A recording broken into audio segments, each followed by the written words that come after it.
Après l'entrée en matière habituelle sous forme de manche à Berck, 140 quads s'étaient donné rendez-vous à Magescq pour la première endurance de la saison.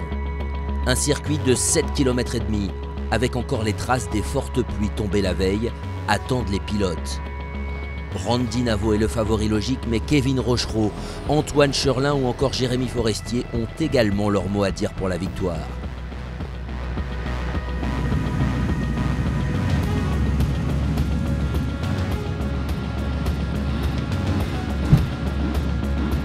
Les organisateurs et la direction de course proposent un nouveau départ cette année, mais rien d'effrayant pour Randy Naveau, qui prend les commandes dès la première courbe. Derrière lui, les premiers accrochages, spectaculaires, mais sans gravité.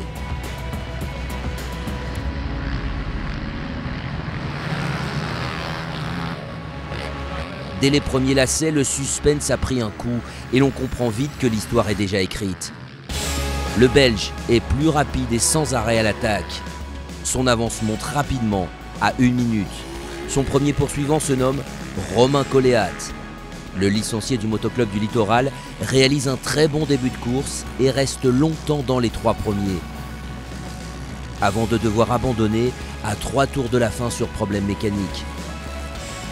Bien avant cet abandon, Kevin Rochereau a pris possession de la 2e place.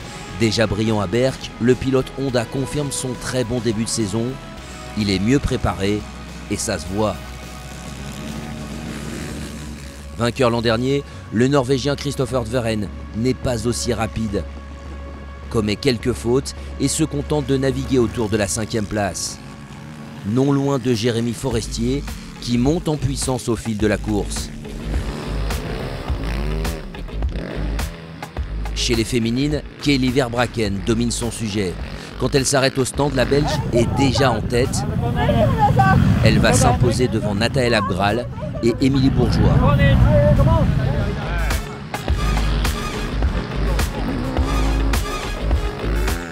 Au bout d'1 heure, le top 10 se dessine. Quentin Ricard y fait son apparition. Il finira 7e. Juste devant Antoine Cherlin, qui espérait sûrement mieux que sa 8e place. De son côté, Louis Pinchon termine aux portes du top 5. Mal parti, Jean-Marie Bernet fait une bonne fin de course pour conquérir la 4e place. Pas assez donc pour monter sur le podium où l'on retrouve au final Jérémy Forestier en 3e position et Kevin Rochereau sur la 2e marche. En haut, tout en haut, avec 3 minutes d'avance, Randy Naveau s'impose donc sans jamais avoir été inquiété. Le champion de France en titre réalise le début de saison parfait.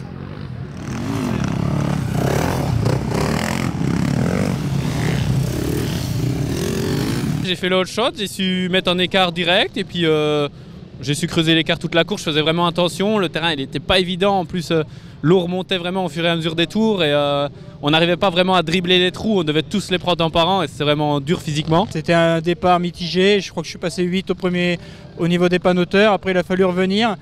Revenir, cravacher et puis essayer de revenir sur Randy après, mais il avait déjà fait le trou, c'était compliqué. C'est vrai que 3e dès la 2e manche, c'est que je suis encore dans le coup, je suis vraiment content, je pensais pas être encore bon comme ça. C'est vrai qu'aujourd'hui c'était dur physiquement, c'est une course un peu à élimination, il fallait vraiment pas faire d'erreur. C'était pas facile, tu as plein de gens sur le circuit. Mais le club, ils ont fait vraiment les choses et je veux remercier 2 filles qui m'ont aidé arrière. Des féminines de Butts, donc ouais, c'était quand même hyper dur, mais je suis contente. Au classement général du championnat de France des sables 3AS Racing, Naveau devance logiquement Rochereau. Pas de répit pour les braves, rendez-vous dès ce week-end à Loon Plage pour le 3e acte de la saison.